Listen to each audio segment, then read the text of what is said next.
मागील भागात आपण वाईच्या प्राचीन तसेच प्रारंभिक मध्ययुगीन इतिहासाचा संक्षिप्त आढावा घेतला. या भागात आपण इसवी सन 16व्या व 17व्या शतकातील वाईच्या राजकीय इतिहासाचा अभ्यास करणार आहोत. नमस्कार, मी प्राची आणि आपण पाहत आहात हिस्ट्री डॉक. इसवी सन 1565 मध्ये निजामशाही आणि आदिलशाही यांच्यात एक महत्वपूर्ण युद्ध झाले. या युद्धानंतर निजामशाहीचा हळूहळू ऱ्हास सुरू झाला.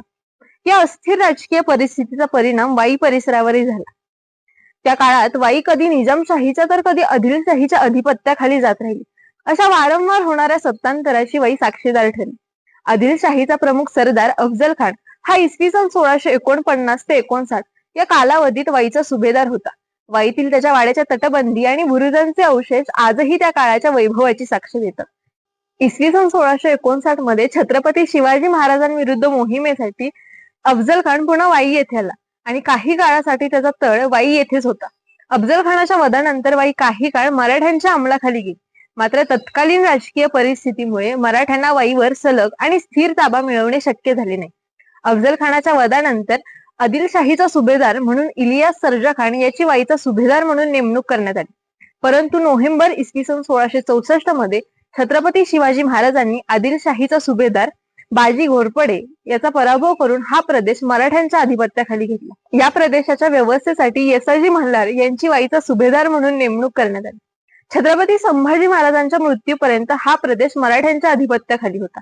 या कालखंडात मुघल सरदार सर्जा खान याच्याशी झालेल्या युद्धात मराठा साम्राज्याचे सरसेनापती हंबीरराव मोहिते हे वाई जवळील केंजळ परिसरात वीरमरण पावले.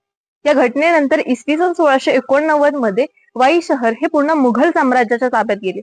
अशा प्रकारे वाईचा इतिहास निजामशाही, आदिलशाही, मराठे आणि मुघल या सत्तांतराच्या संघर्षातून आकार घेत पुढे गेला. वाईच्या पुढील पेशवेकालीन तसेच सामाजिक संस्कृतीचा इतिहास आपण पुढील भागात करणार आहोत. तोपर्यंत हिस्ट्री टॉक या इंस्टाग्राम पेजला लाईक करा, फॉलो करा आणि ऐतिहासिक सत्याशी जोडले राहा. मागील भागात आपण वाईच्या प्राचीन तसेच प्रारंभिक मध्ययुगीन इतिहासाचा संक्षिप्त आढावा घेतला. या भागात आपण इसवी सन 16व्या व 17व्या शतकातील वाईच्या राजकीय इतिहासाचा अभ्यास करणार आहोत. नमस्कार, मी प्राची आणि आपण पाहत आहात हिस्ट्री डॉक. इसवी सन 1565 मध्ये निजामशाही आणि आदिलशाही यांच्यात एक महत्वपूर्ण युद्ध झाले. या युद्धानंतर निजामशाहीचा हळूहळू ऱ्हास सुरू झाला. या अस्थिर राजकीय परिस्थितीचा परिणाम वाई परिसरावरही झाला. त्या काळात वाई कधी निजामशाहीच्या तर कधी आदिलशाहीच्या अधिपत्याखाली जात राहिली. अशा वारंवार होणाऱ्या सत्तांतराची वाई साक्षीदार ठरली.